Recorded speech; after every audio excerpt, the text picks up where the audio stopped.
Sweat lodge is a purification ceremony, and it's a cleansing, and it can be a healing, but it's done for a lot of different reasons, and it's ancient, native, and it's passed down by all nations from coast to coast to coast. Did sweat lodges all over Turtle Island, all over North America, and now I'm finding out that other places too did sweat lodge ceremonies. In Norway, different Scandinavian countries.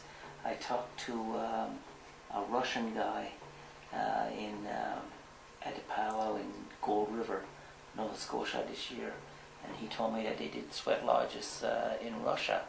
And I said, was it just, for a sweat bath type of deal, a sauna?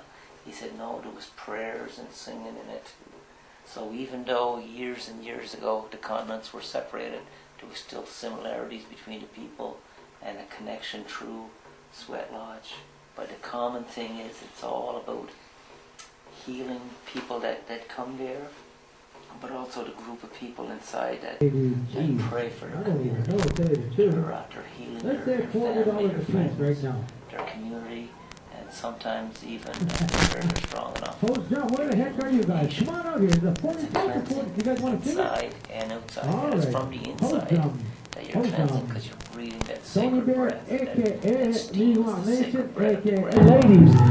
So you guys can follow her around, because wherever she walks, that's just where the spot's gonna be. Hey, we're gonna say $50. That's what we're gonna say, right?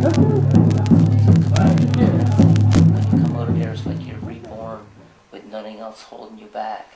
There's everything else is left in the lodge, and it's the grandfathers are the ones then, and grandmothers, and they take your prayers and they're dealt with.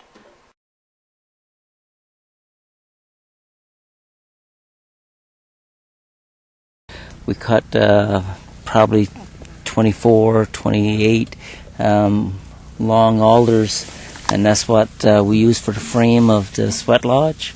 And we go with the 4 sacred directions.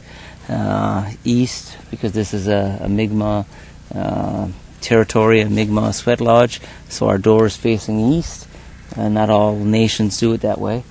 And so we run our door poles 2 in the east and then 2 opposite in the west, and that forms the sort of a half a hoop for our frame that way. And then we go north-south with 2 more poles, 2 from north, 2 from south, and they intertwine with the ones that are already there. And then in this lodge we used corner poles, so 4 more, just to give the lodge more strength and a bit more form to it. And then we go with 4 ribs, 4 hoops that go right around the lodge. And so there's one here at about knee height, and then the next one is at the hip. The next one is at the sternum or the chest, and then the next one the top of the head. So the same person normally is going to be used when he starts the measurement. That's going to be used all the way through, and then we just start using blankets, and then finally canvas covering to waterproof and hold the steam, the sacred breath inside the lodge.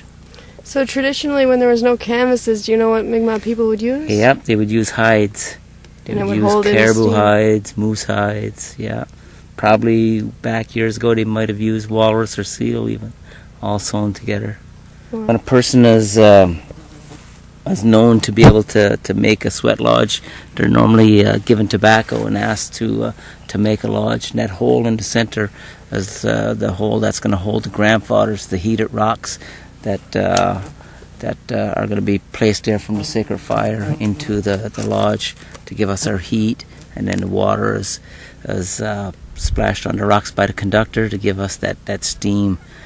That's it's called sacred breath, and also the amniotic fluid of Mother Earth.